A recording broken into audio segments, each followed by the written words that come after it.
I mean, during that time, you actually quote John Stuart Mill, who said, "He who knows only his side of the case knows little." Do you think that these DEI policies are potentially exclusionary, and because of all the quotas that they're setting, and create some kind of censorship, self-censorship, and suppression of opposing views? Do you think it has that kind of effect?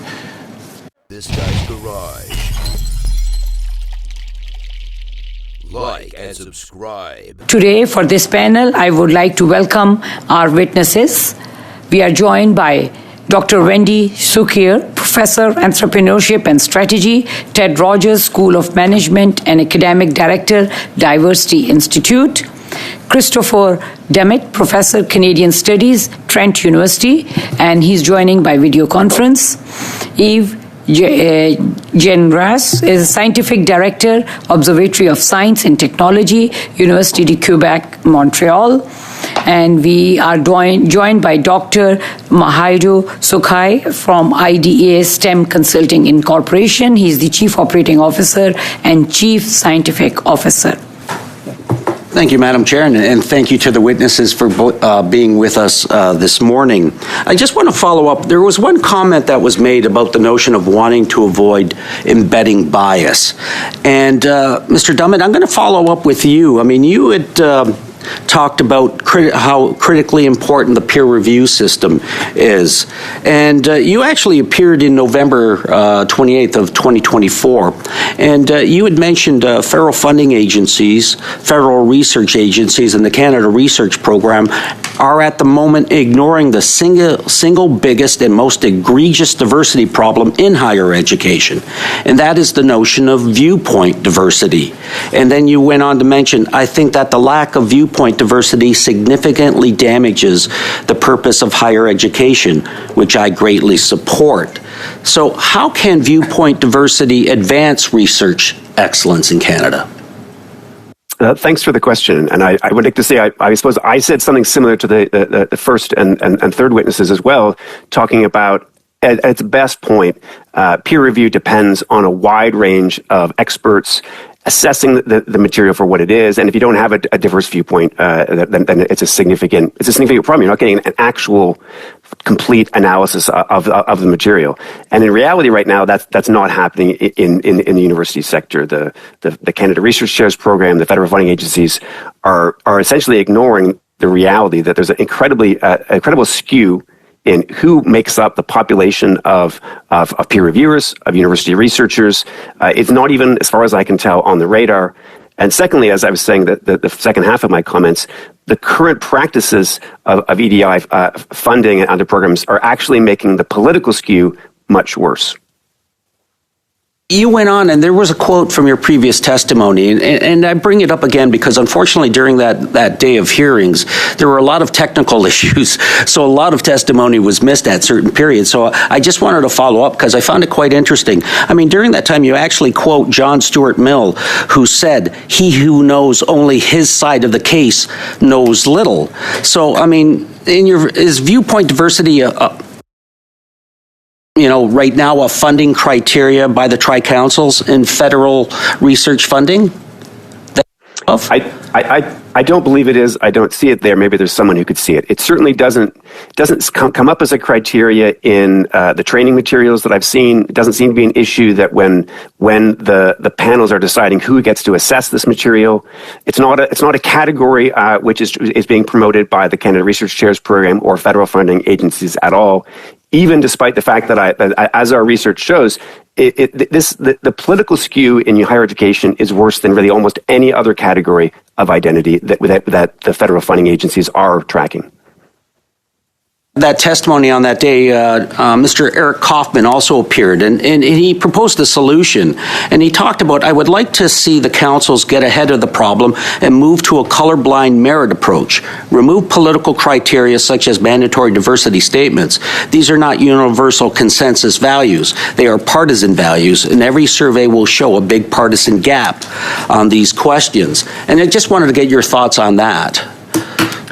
Well, I'd like to emphasize that I think it's a false choice between accounting for diversity and the way it's currently being operated. I think excellent research design, and here I'd agree with my fellow witnesses, excellent research design must account for the diversity of the population for different ways it will affect different parts of the population. I think it's a false choice between having EDI and not having EDI. I think research design has to account for that.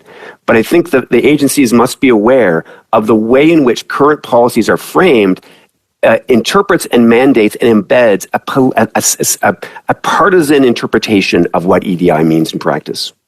I think you're correct in that. I mean, going back to the statement of, or the testimony of November 28th, we also had Dr. Jeremy Kerr, and he mentioned about diversity of views or diverse backgrounds.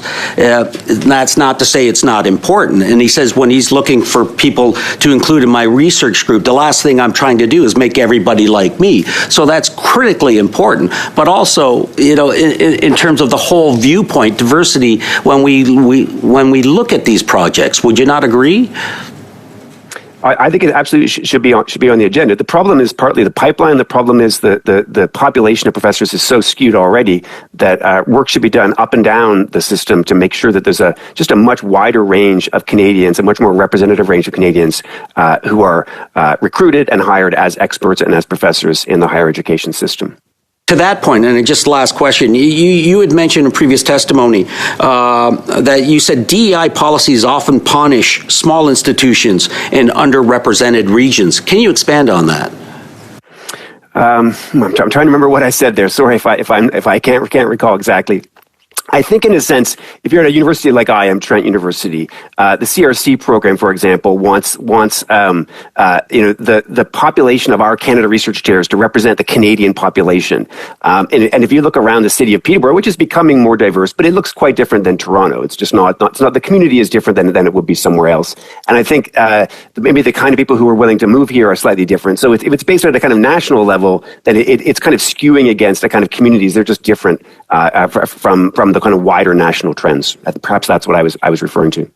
Thank you, and I think that's pretty well my time, right, Madam Chair? Thank you. I'll cede my time. From what I've heard so far this morning, I do detect that there is agreement that EDI is useful in terms of the design of the study that is being proposed. There are also some comments related to the team involved should perhaps reflect diversity of the Canadian population. You have all heard Professor Dummett make comments related to the political views of researchers, academics in general, and his desire in some way to perhaps rebalance that particular point of view with perhaps a more conservative point of view being considered when EDI criteria are being looked at. Dr. Sukai, how do you respond to that particular proposal? Madam Chair, thank you very much for the question. First of all, I think how we think about viewpoints and how we talk about viewpoints can encompass all sorts of things. It can encompass diversity in ways of thought. So we can bring in the conversation around neurodivergent persons, for example. It includes diversity of opinion, diversity of perspective, and yes, to Professor Dummett's point, it does include diversity of politics. I think what we need to think about is cause and effect.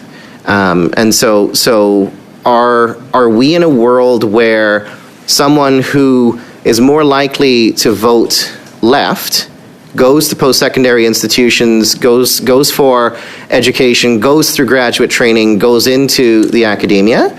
Or are we in a world where actually going into post-secondary education shapes some of our perspectives in those spaces, and life experiences shape some of our perspectives in those spaces? And I think if it's the former, then how do we actually balance that conversation and that perspective among all of the other perspectives that need to be balanced becomes a conversation we need to have. If we're in a world where our life experiences shape our viewpoints, then as we would say in the sciences, that becomes much more difficult potentially to control for, right? And in in any kind of work, I think the way that we control for this sort of thing is by acknowledging that it is a point of diversity, by capturing that diversity in our documentation as we think about the work that we do, and we factor it in because it is entirely possible, as Professor Dummett said, that political viewpoint does lead to bias. Right, it leads to a perspective, and that perspective, in order to be addressed, it does need to be open and on the table, right?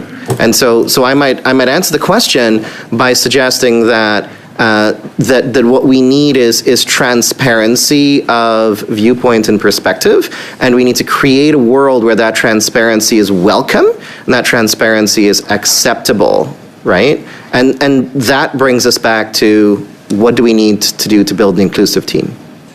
Thank you. And thank you for using the term transparency, because what we've heard at this committee is that on applications, apparently there is some use of buzzwords to satisfy EDI requirements, that there's a sort of a convention now that applicants feel that they must address EDI issues.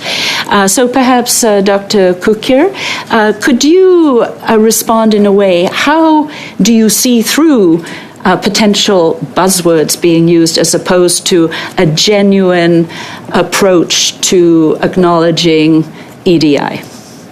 I might frame it slightly differently. What I would say is, and I've reviewed enough applications to know this, what we see are a lot of performative exercises in writing proposals. So as you said, someone thinks, oh, this is going to be screened for EDI, so I better make up some EDI stuff, as opposed to genuinely looking at the research questions and asking, does this research have different implications for women? Does this research have different implications for people living in rural communities? Does this research have different implications for racialized people, Indigenous peoples, and so on? So I do think we see, and we see it as well with GBA Plus analysis within the government, that some departments have really embraced it as a way to improve their service to Canadians, and others treat it more as a checkbox. So I do think it's an issue that has to be addressed. I did want to just add a couple of comments, if I may, on the issue of diversity within academia, because I'm in a business school, and I think, and my university has a lot of professional schools, engineering school, big business school. So I would argue that it skews very differently in terms of politics compared to a smaller university that has a liberal arts focus. And I think that's really important to recognize, that there are certain disciplinary traditions that probably also relate to some of the ideological perspectives that shape evidence. But I did want to come back to my opening comments, which is the vast majority of Canadians,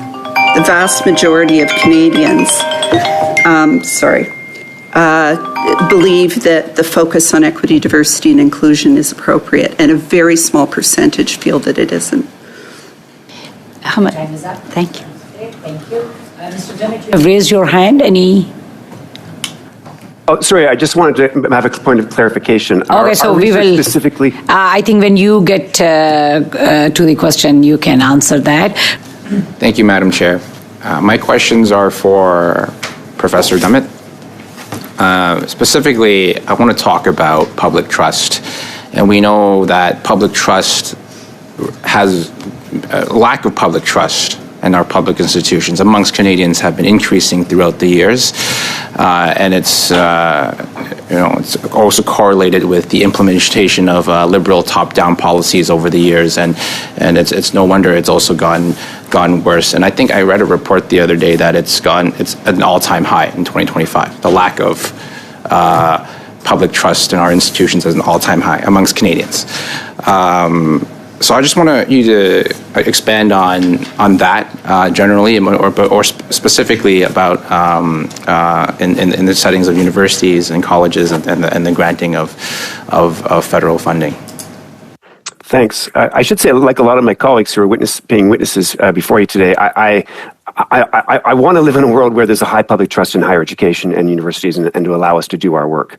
But I think we all know that public trust is eroding in a series of institutions from media to various claims of expertise. And the point of the testimony that I'm offering to you today is that while I don't want there to be a lack of public trust, I can sympathize and see why there is a lack of public trust, especially in the population of, say, 41% of the population who voted for the Conservative Party in the last election.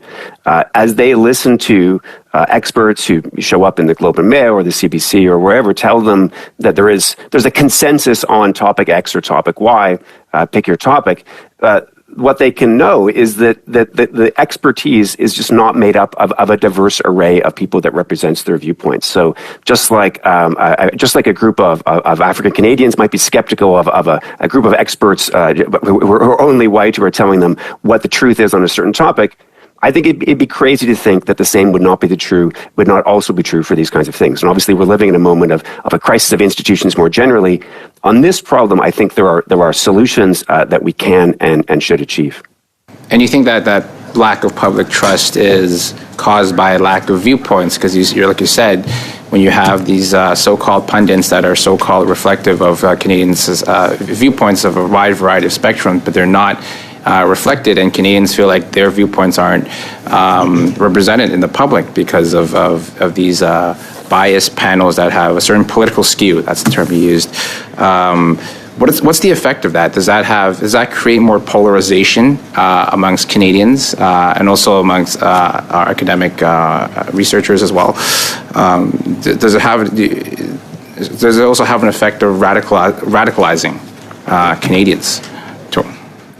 I think both things are true. I think it is clearly is a contributing factor toward polarization. I think others would agree with that. And if you don't trust experts, if you don't trust the institutions that are supposed to be objective and if not neutral, at least diverse, to have a kind of rigorously go through material to tell you what is true, I think that's going to lead to polarization. It's going to lead to people to look for alternative viewpoints, some of which may be credible and many of which will not be credible. So I think higher education institutions have a duty, I would say, to really deal with this problem head on, see it as a major concern. And if I could just take 1 second to say, another witness mentioned that, in say business schools or engineering schools, the implication, I think, that this wasn't a problem. Our survey specifically looked at that, and I would say we expected that to be the case, but what we found is that it was not a significant difference. That the political skewed universities might vary slightly depending on the discipline, but it is, as I said, 88% of a representative sample of professors from across the country identify as on the left.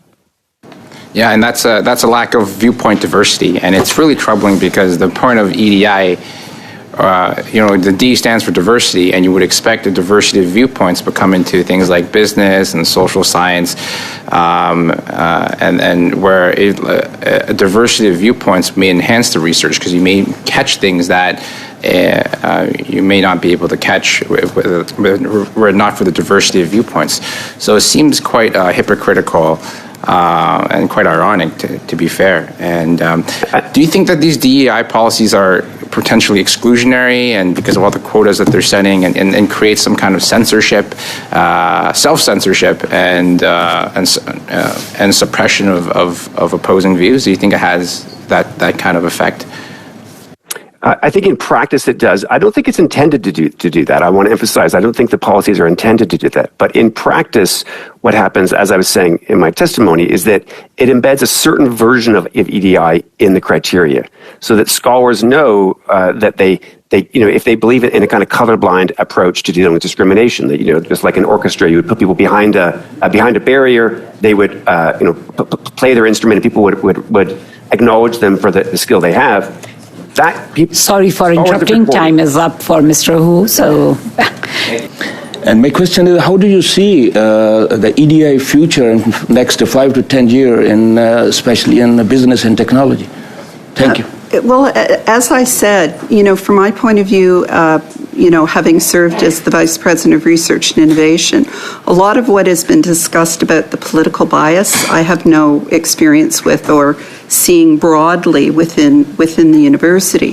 What I would say I have seen based on my experience is the traditional measures, for example, of excellence, like citations, publications, research funding, tend to be discipline specific. So I can give you a good example. When I came in as the Vice President of Research and Innovation, the first thing I was presented with was a report on the best researchers at TMU.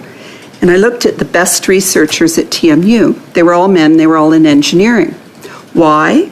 Because the measure of excellence was the amount of research funding. And as you would know, faculty in engineering departments need lots of funding to do their research, whereas someone in a business school or a philosopher or history professor doesn't necessarily. So if you use research funding as the metric of excellence, you are going to exclude lots of people. And so we shifted it to say, okay, in engineering, here are the metrics. In arts and social sciences, here are the metrics. In business, we're concerned about publications in top-tier journals, but we're also interested in impact. How do we drive change? And I would say that, my personal bias, even though I've sat on a lot of the traditional academic committees, is towards impact as part of the way that we assess excellence. We know that Canada has a productivity gap. We know Canada has an innovation gap. I believe that research and evidence-based solutions can help solve some of those big problems, but we have to be thinking about not just how many publications are coming out of a research grant, how is it actually shaping policy, practice, people's attitudes and behavior. So that's where my bias comes in as a more applied researcher. And my next question again is to you. Are there any particular innovations or technological interventions you see as promising for improving inclusion? It's interesting because one of the areas that I've done a lot of work on over the years is technology adoption. And right now, a lot of my research is on AI and the gap between, on the one hand, Canada's excellence in AI research and Canada's lagging in AI adoption, and especially some of the ethical and other considerations. I think that there are huge opportunities to improve the efficiency of lots of things that we do at post-secondary institutions with technology. At the same time, we have to be mindful that not everything that is important can be measured with numbers. And again, if we're looking at impact, some of the tools that are available for understanding what happens to the research after it's published, I think is really promising. And we're seeing some new areas of focus that include, for example, looking at knowledge mobilization more seriously, looking at impact on certain communities, and looking at commercialization results. And I'm really interested in that broader range. And the only other thing I'll mention is I was on an OECD committee looking at rural innovation.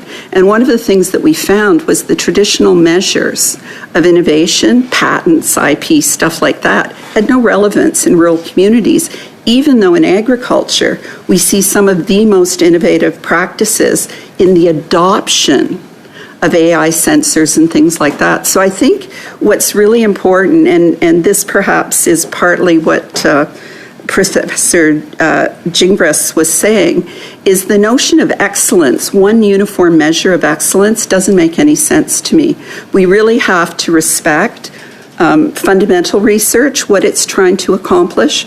We have to also respect applied research and some of the work that's done in community colleges and everything in between.